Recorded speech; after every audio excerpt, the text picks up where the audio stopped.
Good morning everyone, my name is Aileen and welcome to another day of GSC at home. Now I'm sure that we all have our favourite cartoons and animations that we love to watch, but have you ever thought about how they are made?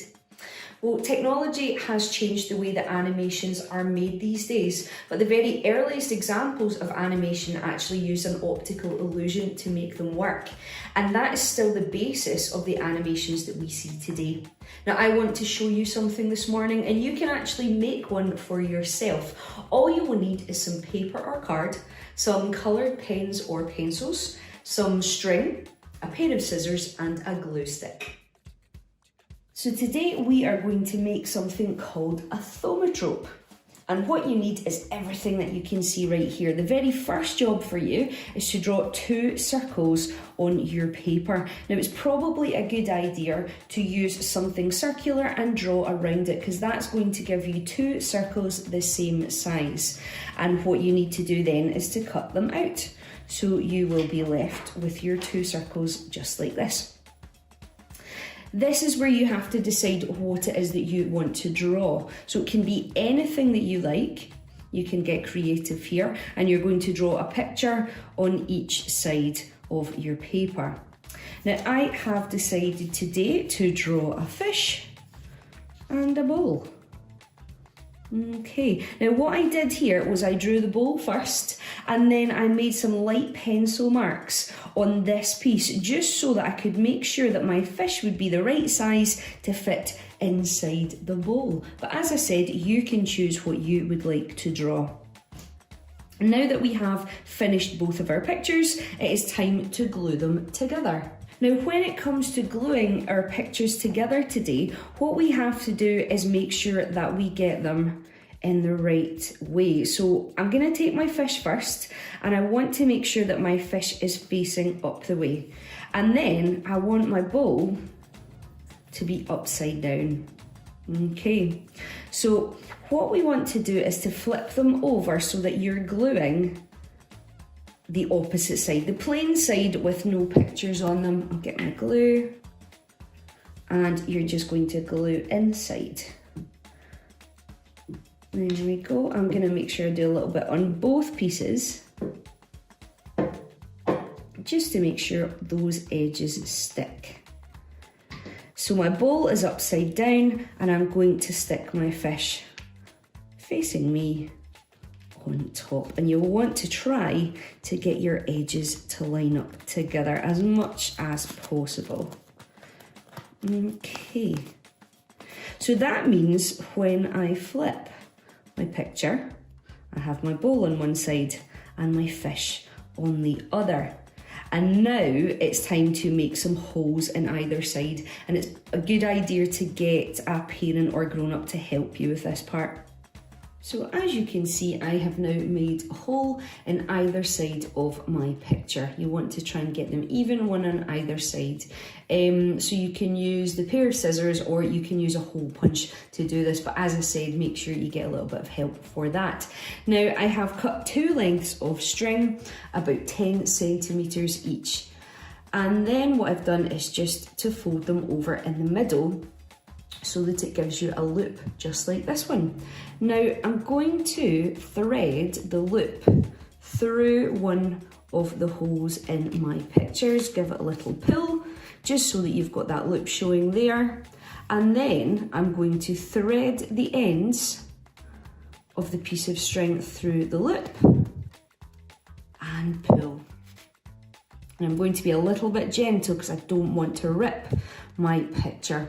So you're going to do the same with both pieces of string.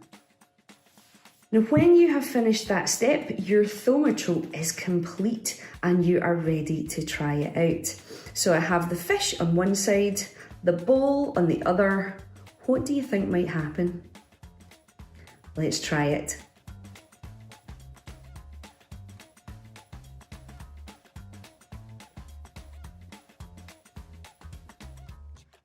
What did you see? Did you see the fish inside the bowl? This is an optical illusion called persistence of vision. Persistence of vision is caused when you look at an image, the back of your eye, the retina, sends a signal to the brain. And that signal is to let you know what you're looking at. For example, when you looked at the fish, that signal was sent to your brain to let you know you were looking at a fish. But when I changed the card to something else, that signal continued for a really short amount of time, only 1/16 of a second. But your brain thought that you could still see the fish even after it had disappeared.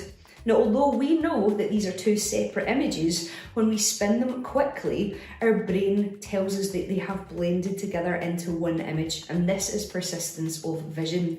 Let's look at this amazing effect a little further. We could see how that worked with just two images, but animators use this same effect to make us believe that we are seeing movement or motion, when in actual fact what we're seeing is a series of still images that are changing very, very quickly.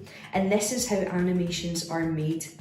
Now, the zoetrope, or the wheel of life, was invented in the 19th century, and it creates the illusion of movement. Now, you'll be able to see this in practice just now. So it's got a large circular drum with slats all the way around the outside, and around the inside of the drum is a series of still images with a small change in each one. And when you spin the drum and you look through the slats, persistence of vision means that those signals are being sent to our brain each time we see a new image. But it lingers for that little bit of time, creating that illusion of movement and bringing those pictures to life. But as the zoetrope begins to slow down and stop, we can once again see that all that was there was a series of still images. The praxinoscope was the improved version of the zoetrope, which you'll be able to see for yourself just now. And what it did was to replace the slats around the outside of the drum with an inner circle of mirrors. And these mirrors were positioned so that the reflection showed a still image when the drum is spun. Now, for the person looking into those mirrors, they would see a very rapidly moving series of still images, but persistence of vision would create that illusion of movement. Now, the zoetrope and the praxinoscope both use the effect of persistence of vision, but the use of mirrors made the movement much smoother and much clearer, and that's why it was considered to be an improvement. Now, I really hope you have enjoyed learning about this amazing effect of persistence of vision today. But if you wanted to create your own short animation at home, you could make a flipbook. To make your flipbook, you can either use a small notebook or jotter, and you can draw your pictures down in the corner, and that will save a little bit of time. But if you don't have one of those, you can make your very own from scratch. So you will need a piece of paper. You're going to fold that in half and just give it a little press down, and then you're going to fold in half once again. And again, give that a press down at the bottom.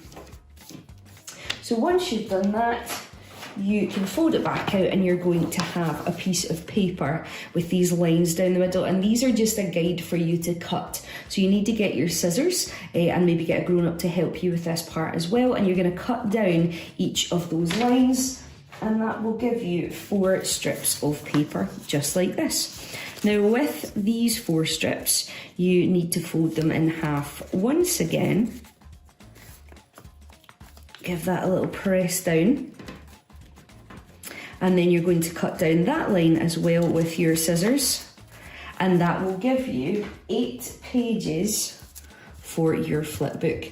Now, you want to make sure that the edge that you have that you're going to draw against is the edge of the paper, not the edge that you cut, because that will be a straighter edge. And then you're going to tap them all together, make sure they all line up.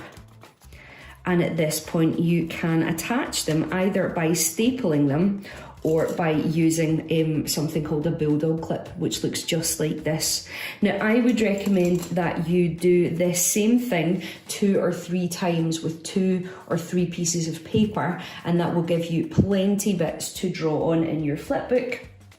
And mine is right here and ready to draw, and you can even have a little flick through and just make sure that it is working. and then it'll be time to draw. So now we are ready to get drawing.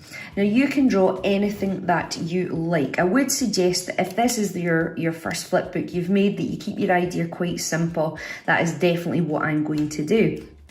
Now I'm going to turn to the back page of my flip book and start there. And you want to make sure that whatever you're making is on this edge so that you can see it really nice and clearly. So I think I am going to draw a rocket launching.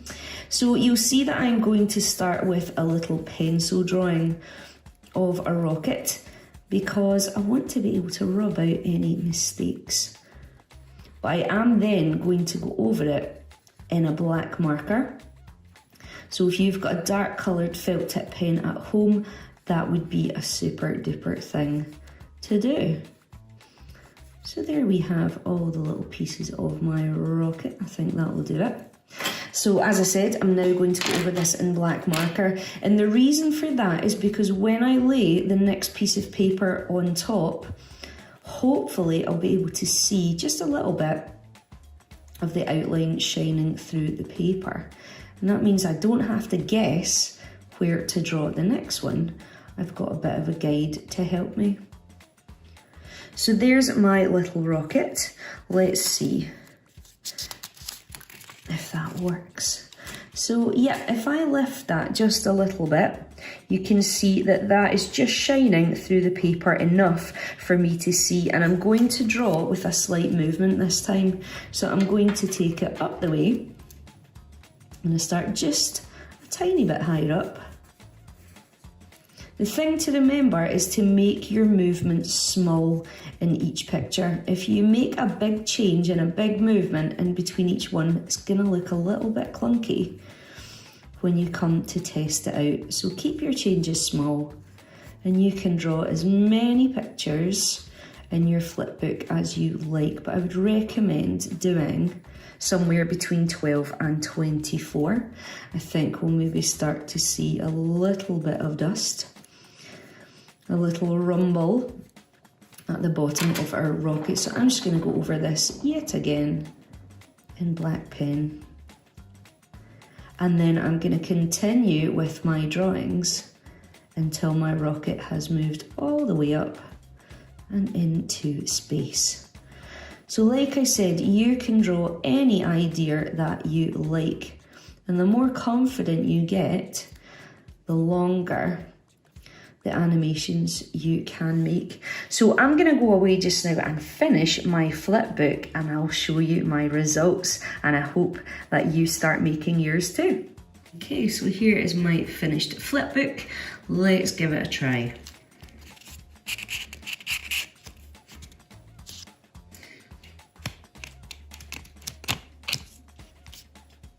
And if we go back the other way, it looks like the rocket is coming back down. There we go. Now I'm sure that you will be able to do a lot better than me, but I hope that you have enjoyed having a shot at making a flip book. You have all been fantastic animators today. I really hope that you've enjoyed learning more about the amazing effect that is persistence of vision, and that you have learned a little bit more about how animations are made. Now, if you do make your own thaumatrope or your own flip book, please do tag us in them, as we would love to see them. If you have any questions or comments, we will do our best to answer them.